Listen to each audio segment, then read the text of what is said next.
नमस्कार, संसद टेलीविजन में आपका स्वागत है। मैं हूं अखिलेश सुमन और आप देख रहे हैं स्पेशल रिपोर्ट। कोविड महामारी और उसके पहले से ही विश्व में आई आर्थिक मंदी के बादलों के बीच पूरी दुनिया की आपूर्ति श्रृंखला चीन के इर्द गिर्द सिमट कर रह गई है। इसके अलावा रूस और यूक्रेन युद्ध ने भी अंतर्राष्ट्रीय व्यापारिक गतिविधियों पर कई तरह के संकट खड़े किए हैं। ऐसे में टोक्यो में 24 मई 2022 को क्वाड शिखर सम्मेलन का आयोजन हुआ। सम्मेलन के दौरान खास तौर पर हिंद प्रशांत आर्थिक फ्रेमवर्क फॉर प्रॉस्पेरिटी का गठन हुआ। इस सम्मेलन में इसके अलावा भी कई अन्य अहम मुद्दों पर चारों देशों यानी भारत, अमेरिका, जापान और ऑस्ट्रेलिया के बीच सहमति बनी, जो आगे आने वाले दिनों में हिंद प्रशांत की पूरी तस्वीर बदलने में सहायक साबित होगी। लेकिन फिर भी सवाल उठे हैं कि क्या क्वाड एशिया नाटो है और या कुछ और ही दिशा में आगे बढ़ रहा है, जो अपने आप में अनोखा है। तो आइए देखते हैं किस दिशा में बढ़ रहा है क्वाड।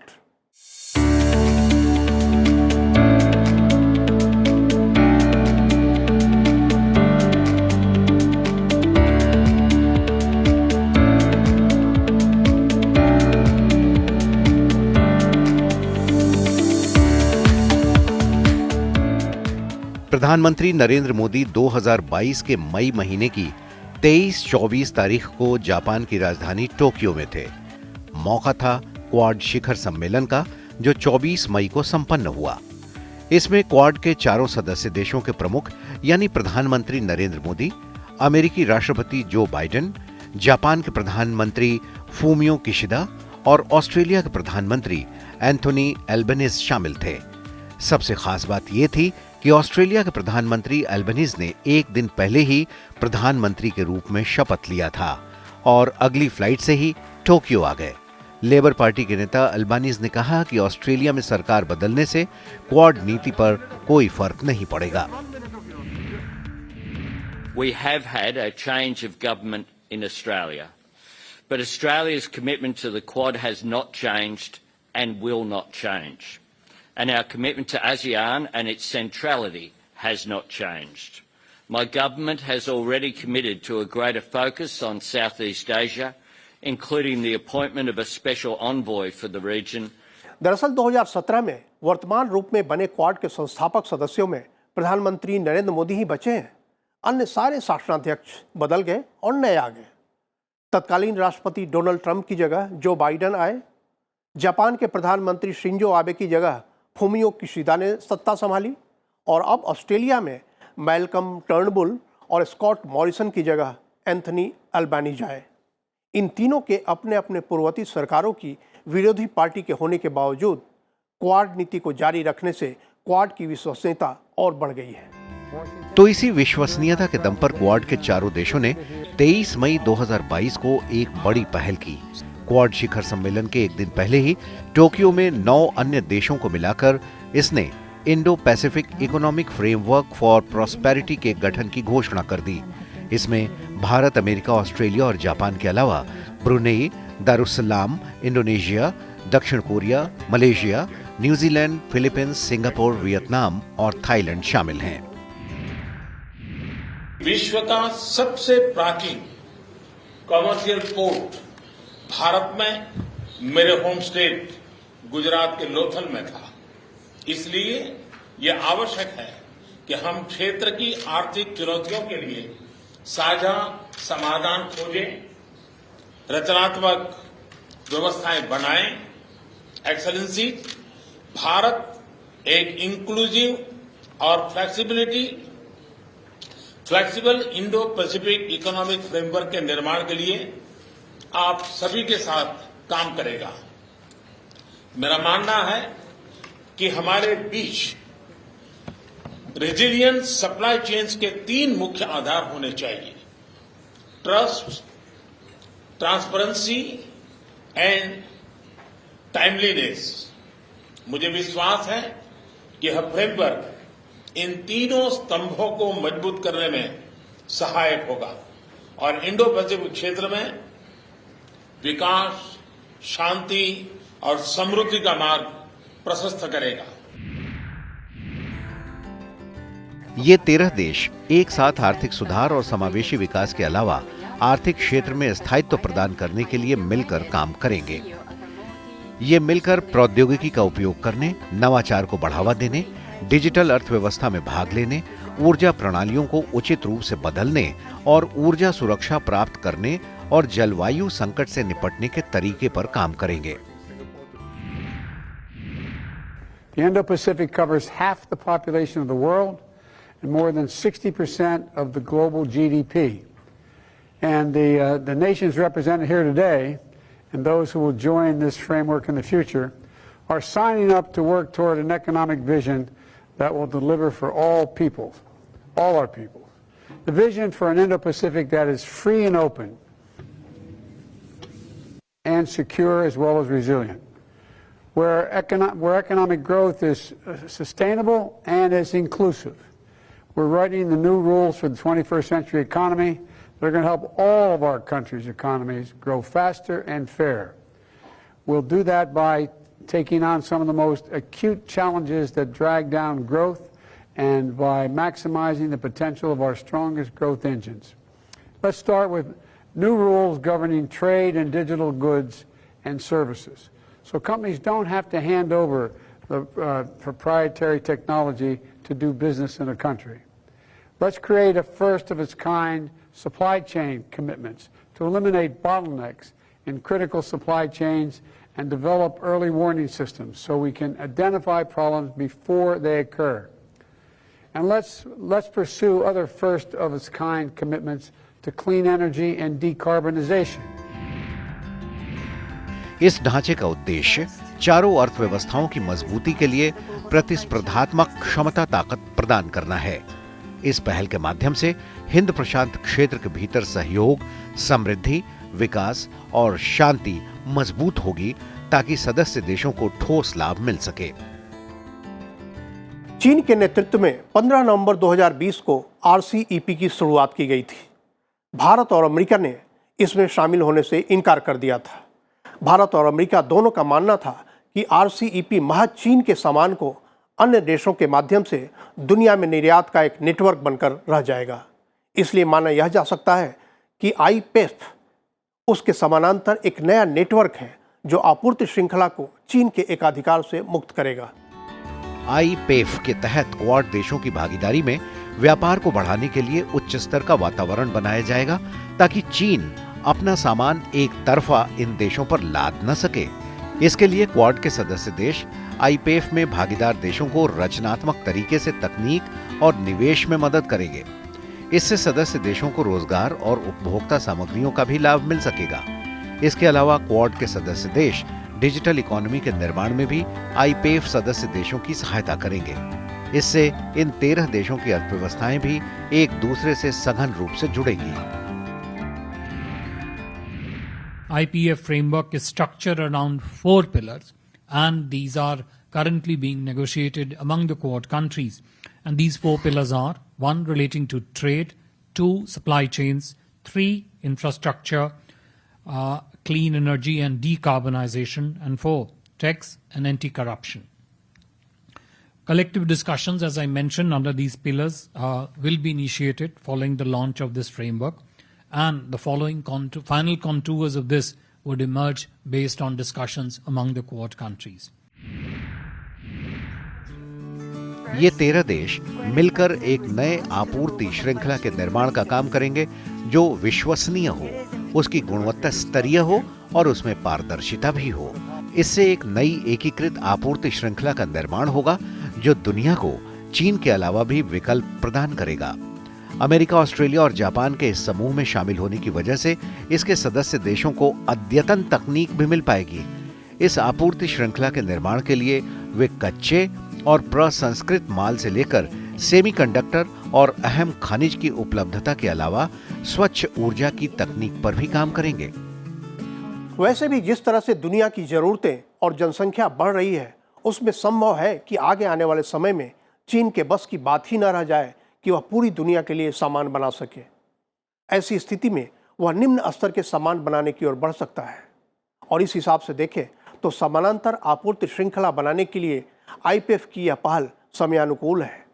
लेकिन किसी भी हालत में इसे टकराव का संगठन नहीं, बल्कि जुड़ाव और भविष्य की समस्याओं को सुलझाने के लिए तत्पर संस्था के रूप में देखना चाहिए। इसीलिए दुनिया के हिंद प्रशांत इलाके में क्षेत्रीय आर्थिक और व्यापारिक समूहीकरण के प्रयास चल रहे हैं। इसीलिए 15 नवंबर 2020 को चीन सहित 15 देशों ने RCEP पर हस्ताक्षर किए। भारत और अमेरिका को भी इसमें शामिल होने का प्रस्ताव था, लेकिन ये दोनों देश शामिल नहीं हुए।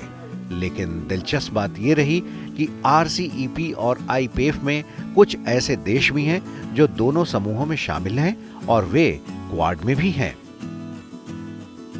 ये देश हैं ब्रुनोई, दार एस सलाम, Cambodia, Indonesia, Laos, America, Malaysia, Myanmar, Philippines, Singapore,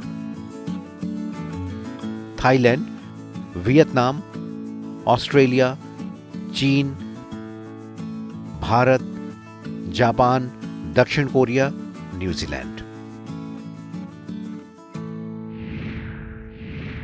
RCEP में जो सदस्य हैं, ख़ास तौर पे आसियान के सदस्य, आप उनकी ट्रेड डेटा देखिए, इन्वेस्टमेंट डेटा देखिए, चाइना पे उनकी डिपेंडेंसी बहुत ज़्यादा है।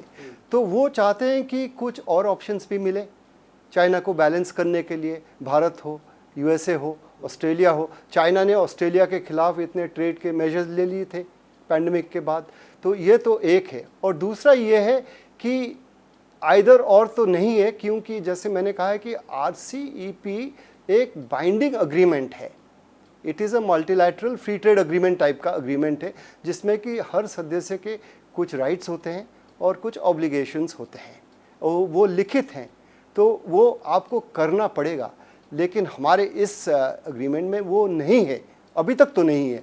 तो हम नहीं कह सकते कि कन्फ्यूजन होगा, लेकिन क्या होगा, कैसे होगा, क्या ये RCEP के खिलाफ चलेगा भविष्य में, ये तब हमें मालूम होगा जब इसकी जो अग्रीमेंट हो जाए।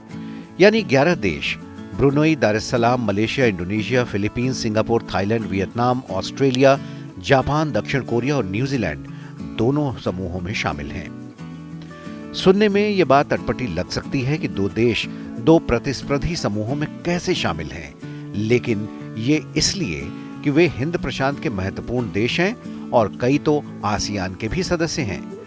चूंकि RCEP और IPEF दोनों क्षेत्रीय संगठन हैं और RCEP पहले बनी, इसीलिए वे RCEP में शामिल हुए, और अब IPEF बनी है तो वे अब IPEF के सदस्य भी बने हैं। दूसरे शब्दों में कहें तो म्यांमार और कंबोडिया और चीन को छोड़कर RCEP के सारे देश IPEF के सदस्य हैं, और भारत और अमेरिका के अलावा IPEF के सारे सदस्य RCEP में भी शामिल हैं। इंडो पैसिफिक रीजन में हम किसी भी मल्टीलैटरल ग्रुप में अभी शामिल नहीं हैं। आपको मालूम है कि RCEP जब बना तो भारत उसमें नेगोशिएशंस में, शुरू में तो हम थे, लेकिन हम उसमें ज्वाइन नहीं किए क्योंकि चीन उसमें प्रथम है, ये सब जानते हैं। तो हमें इसकी ज़रूरत थी, इसलिए कि हम FTA भी ज़्यादा नहीं कर रहे थे उस समय। अभी तो हमने UAE के साथ, ऑस्ट्रेलिया के साथ किया है, लेकिन हमारे कुछ उसमें कुछ समस्याएं थी उस समय। लेकिन अगर हमें इंडो पैसिफिक में लीडरशिप स्तर पे काम करना है तो हमें मेंबरशिप तो करना पड़ेगा। जलवायु परिवर्तन को रोकने के लिए पेरिस समझौते को अमल में लाने में भी IPEF के सदस्य देश एक दूसरे के साथ सहयोग करेंगे। इसके साथ आजीविका के क्षरण को रोकने और बढ़ाने में सहयोग गहरे किए जाएंगे। इसके लिए तकनीक, सहायता और वित्त, सस्ते कर्ज के साथ साथ टिकाऊ बुनियादी ढांचा निर्माण में भी मदद ली जाएगी। क्वाड ने अपने 5 साल के लिए बुनियादी ढांचा निर्माण पर $50 अरब खर्च करने का निर्णय लिया है। It was mentioned very clearly by the leaders, including in particular by our Prime Minister, that the infrastructure cooperation in the Indo-Pacific, the filling up of the gaps in the infrastructure within the region have to be in a manner that it does not result in unsustainable burden and unsustainable bouquet of projects for the Indo-Pacific. And for this, the Quad countries need to come together. And the figure that you saw is a projected figure. It seeks to kind of contribute assistance. And naturally, that infrastructure cooperation which will flow out of this will precisely address these points, that the projects are sustainable, they are demand driven, they meet the specific needs of the Indo-Pacific country. जब IPF देशों की अर्थव्यवस्थाओं के बीच सहयोग बढ़ाने की बात हुई है, तो हिंद प्रशांत में टैक्स चोरी खत्म करने और भ्रष्टाचार निवारण के काम में भी ये एक दूसरे का सहयोग करेंगे। इसके तहत टैक्स कानून, धन की जमाखोरी, हेराफेरी और घूसखोरी के खिलाफ एक मिलकर प्रभावी कदम उठाए जाएंगे। वे इन मामलों में अपने अपने अनुभवों को भी सदस्य देशों के साथ साझा करेंगे। इन कदमों से प्रभावी आपूर्ति श्रृंखला और पारदर्शी वित्तीय व्यवस्था बनाने में मदद मिलेगी। हमें ये मालूम हो जाना चाहिए कि हमें इससे क्या मिलना है और हमें दूसरों को क्या देना है, क्या लेना है और क्या देना है। इस बात पर हमें गौर करना पड़ेगा और कमिटमेंट्स तो होंगी, नहीं तो ये इसका कोई मतलब ही नहीं है, कोई भी मतलब नहीं है। ब्लू डॉट इनिशिएटिव यूएस का था, क्या हुआ? वो बना नहीं, आगे नहीं बढ़ सका। अगर कमिटमेंट नहीं है, बाइंडिंग नहीं है, तो कोई फ़ायदा नहीं है। वो तो करना पड़ेगा, लेकिन हमें बहुत सतर्कता से आगे बढ़ना पड़ेगा भारत को। और सबसे महत्वपूर्ण बात ये कि ये देश क्षेत्रीय आर्थिक जुड़ाव को मजबूत करने के लिए आपसी सहयोग बढ़ाएंगे, वाणिज्य, व्यापार और निवेश के प्रवाह में भी एक दूसरे के साथ जुड़ेंगे। वे हिंद प्रशांत इलाके के संयुक्त बाजार में पहुंच बढ़ाने के साथ कर्मचारियों, कंपनियों और लोगों के लिए रोजगार के अवसर का भी निर्माण करेंगे। अभी तक खासकर चीन क्वाड के बारे में यह प्रचारित करने की कोशिश करता था कि क्वाड एशिया नेटो है, लेकिन 2022 के क्वाड शिखर सम्मेलन के पहले क्वाड का आर्थिक एजेंडा सामने कर दिया गया ताकि चीन को यह भ्रम फैलाने का मौका न मिले। हालांकि फिर भी चीन इस एजेंडे से आहत जरूर हो सकता है, क्योंकि इससे चीन के एकाधिकार वाली आपूर्ति श्रृंखला में खलल पड़ सकती है। फिर भी जो हो रहा है उसे आत्मनिर्भर हिंद प्रशांत की ओर बढ़ता कदम माना जा सकता है। क्वाड देशों के बीच एक और अहम पहल की घोषणा हुई। ये था Indo Pacific partnership for maritime awareness यानी इपमडा। इसके तहत खासतौर पर हिंद प्रशांत में क्वाड देश एक दूसरे के साथ समुद्री सूचनाएं साझा करेंगे। 24 मई 2022 को टोक्यो में घोषित इस समझौते से मित्र और दुश्मन गतिविधियों पर भी निगाह रखी जा सकेगी और इससे समुद्री क्षेत्र में भी किसी भी मूवमेंट की चारों देशों को जानकारी मिलती रहेगी। ये हिंद प्रशांत में शांति और सुरक्षा को बहाल करने के लिए अति आवश्यक है। ये एक बहुत ही महत्वपूर्ण घोषणा है अखिलेश जी, क्योंकि आज तक जो क्वाड के जो कार्यक्रम थे वो बिल्कुल नॉन मिलिट्री और सिर्फ इकोनॉमिक एजेंडा दिखाई पड़ रहा था। हालांकि हर मीटिंग में ये कहा जाता था कि हम फ्री एंड ओपन सी चाहते हैं, अनहिंडर्ड ट्रेड चाहते हैं। तो उसके लिए ये आवश्यक था कि हमें पता होना चाहिए कि हमारे किस ट्रेड रूट में कौन बाधा डालने की कोशिश कर रहा है। एक तो ये, दूसरा, गलत गतिविधियां करने वाले कौन से जहाज हैं, कौन से बोट हैं, पहले उसकी जानकारी होना आवश्यक है। कौन कहाँ है तभी तो हम बता सकेंगे। इपमडा के माध्यम से हिंद प्रशांत इलाके में अवैध मछली पकड़ने की गतिविधियों पर लगाम लगेगी। एक आकलन के मुताबिक हिंद प्रशांत में होने वाली कुल अवैध मछली पकड़ने की घटनाओं में से 80 से 95% चीन ही शामिल रहा है और उसे समुद्री मछली पकड़ने के नियमों को भंग करने वाला सबसे बड़ा देश माना जाता है। चीन ने अपने फिशिंग डिपार्टमेंट को यह आदेश दिया है कि वो 1 जून से गलत जगहों में फिशिंग करने ना जाया करें। अगर कोई जाएंगे तो उन्हें जो है उनको सजा दी जा सकती है। मुझे लगता है कि ये घोषणा जो हुई है उसका असर इनके ऊपर अवश्य पड़ा है और इसलिए चीन ने ये एक्शन लेने के लिए मजबूर हो गया है, क्योंकि इतनी बड़ी उनकी फिशिंग फ्लीट है जो कि मिलिशिया का काम करते हैं, तो वो उनके ऊपर हमेशा कंट्रोल रखना उनके बस की बात भी नहीं है। अब चूंकि दूसरे देश वाले उनको कहेंगे कि भाई आपका यह फिशिंग बोट है, आप इनको यहाँ से विड्रॉ कीजिए, नहीं तो हमें फोर्स करना पड़ेगा उनको बाहर जाने के लिए। इसके तहत हिंद महासागर, दक्षिण पूर्व एशिया और पैसिफिक द्वीपों को तकनीक और प्रशिक्षण भी प्रदान किया जाएगा। इसमें यह भी ध्यान रखा जाएगा कि मछुआरों के वेश में कोई जासूसी या सैन्य गतिविधियां तो नहीं चला रहा है। इससे खासकर हिंद प्रशांत के छोटे देश सुरक्षित महसूस करेंगे। Japan will join IPEF and to work closely with the United States, ASEAN countries, and other regional partners to help create a new framework. In order for IPEF to be a meaningful framework for the regional economic order, it is important to address what we can among areas that are critical in participating countries. इपमडा के माध्यम से प्राकृतिक आपदाओं के समय भी प्रभावित देशों को मानवीय सहायता देने में सहूलियत होगी। इसीलिए इपमडा हिंद प्रशांत के देशों और क्षेत्रीय सूचना केंद्रों के साथ मिलकर काम करेगा। हमारे हिंद महासागर का जो एक सेंटर है, मैरीटाइम डोमेन अवेयरनेस सेंटर, वो गुरुग्राम में है, जैसा आपको मालूम होगा।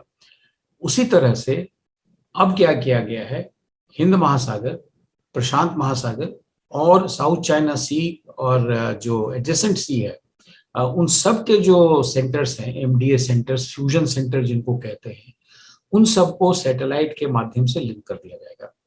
वो होने से ये जितने देश हैं और उनके जितने भी शिप्स जो कि सी में है, नौसेना के जहाज, वो सब लोगों के पास एक कंबाइंड पिक्चर होगा, जिसमें ये उनको पता लगता रहेगा कि कौन कहां पर है इस पूरे हिंद महासागर, हिंद और प्रशांत महासागर में। तो ये एक पहला कदम है लॉ एनफोर्समेंट के लिए। जब हमें पता लगेगा कि कौन कहां पर है और कौन नियम कानून तोड़ रहा है, तो कम से कम उस देश को हम सूचना दे सकते हैं, तुरंत ही सूचना दे सकते हैं कि आपके फलाने शिप, फलाने मछली पकड़ने वाले जहाज या फलाने सबमरीन वो गलत जगह में है और उनको इस क्षेत्र में जाने की अनुमति नहीं है, क्योंकि वो अनक्लॉज को नहीं फॉलो कर रहे। इस कड़ी में quad partnership on humanitarian assistant and disaster relief यानी HADR की भी घोषणा की गई। इस साल 3 मार्च को क्वाड के वर्चुअल शिखर सम्मेलन में ही इन चारों देशों ने यह तय कर लिया था। चूंकि हिंद प्रशांत के कई देश, जिसमें मालदीव और श्रीलंका से लेकर कई द्वीपीय देश शामिल हैं, समुद्री आपदाओं से दुष्प्रभावित होते हैं और उन्हें तत्काल अंतर्राष्ट्रीय मदद की जरूरत भी होती है। इसीलिए HADR के माध्यम से तुरंत सहायता मिल सकती है। भारत, अमेरिका, ऑस्ट्रेलिया और जापान के जहाज वैसे भी हिंद प्रशांत में घूमते रहते हैं। इसीलिए इस एकजुटता से इस इलाके में प्राकृतिक आपदाओं से मुकाबला करने की संरचना मौजूद है।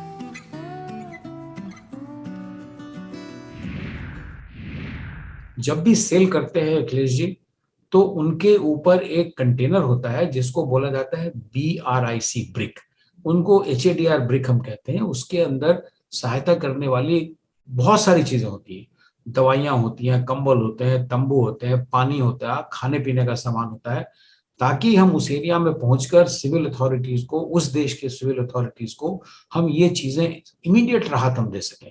या वहां से कुछ लोगों को हटा के अगर मेडिकल सपोर्ट के लिए ले जाना है तो वो भी हम करेंगे। अब भारतवर्ष ने अभी भारतीय नौसेना को ये अप्रूवल दिया है कि आप एक शिप बनाइए जो हॉस्पिटल शिप होगा और 250 बेड का उसमें व्यवस्था होगी। क्वाड के मई 2022 के शिखर सम्मेलन में जनता के बीच संपर्क बढ़ाने के लिए क्वाड ने एक और महती पहल ली।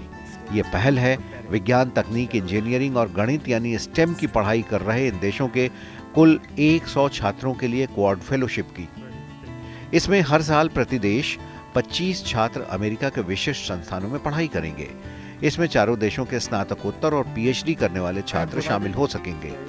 इस फेलोशिप के माध्यम से इन चारों देशों की नई पीढ़ी में एक दूसरे समाजों और पारस्परिक संस्कृति तथा राजनीति की भी समझ बढ़ेगी। जब क्वाड बना था और जिस दिशा में क्वाड जा रहा था, चीन कहते हैं कि ये एक एशियन नेटो है। कमाल है, अगर एशियन नेटो है तो स्कॉलरशिप की बात क्या हो रही है? नेटो में स्कॉलरशिप तो नहीं होती। तो इसका मतलब ये है कि हम बताना चाहते हैं सबको कि this is not about against China. ये किसी के अगेंस्ट नहीं है, it is for something, it is not against something. तो ये इसमें आपका सॉफ्ट पावर जो है, सॉफ्ट पावर की बढ़त होती है। वियतनाम का उदाहरण लीजिए, जहाँ मैं काम कर चुका हूँ, और वियतनाम में और लाओस में मैं काम कर चुका हूँ। दक्षिण पूर्व एशिया में, और वहाँ उनके मंत्री और उनके मिलिट्री और बाकी लोग हमारे स्कॉलरशिप में भारत में पढ़ चुके हैं, और उनको ज्ञान है कि भारत की कितनी शक्ति है या कितनी शक्ति नहीं है, भारत क्या कर सकता है या क्या नहीं कर सकता है। वो रियलिस्टिक होते हैं ज़्यादा। क्वाड फेलोशिप के लिए बाजाप्ता एक वेबसाइट बनाई गई है जहां आवेदन करना होगा और पूरी पारदर्शिता और प्रक्रिया के तहत फेलोशिप पर भेजे जाने वाले छात्रों का चयन किया जाएगा। ये अमेरिका के मशहूर समाजसेवी संस्था स्मिथ फ्यूचर्स की फंडिंग से चलाया जाएगा। इस संस्था ने दुनिया में नेटवर्किंग करने में विशेषज्ञता हासिल की है। ये अपने तरीके का पहला फेलोशिप होगा जो एक साथ 4 देशों के छात्रों को एक दूसरे को समझने का मौका देगा। तो इस तरह से साफ साफ झलक रहा है कि क्वाड एक अनोखे गठबंधन के रूप में विकसित हो रहा है, जिसमें भविष्य में दुनिया के सामने आने वाली चुनौतियों से निपटने का एक संकल्प झलकता है। यह सैन्य गठबंधन के रूप में नहीं बल्कि सहयोग के साथी के रूप में सामने आ रहा है। हिंद प्रशांत देशों को इसके साथ मिलकर चलने से एक नई गति मिलेगी, एक नए ऊर्जा का एहसास होगा, जिससे राष्ट्रों की समानता के आधार पर हिंद प्रशांत एक आत्मनिर्भर आर्थिक और भू राजनीतिक क्षेत्र का एक नया आकार ग्रहण कर पाएगा। तो आज की इस रिपोर्ट में अखिलेश सुमन की तरफ से इतना ही। अगली रिपोर्ट के साथ हम फिर मिलेंगे, तब तक के लिए नमस्कार।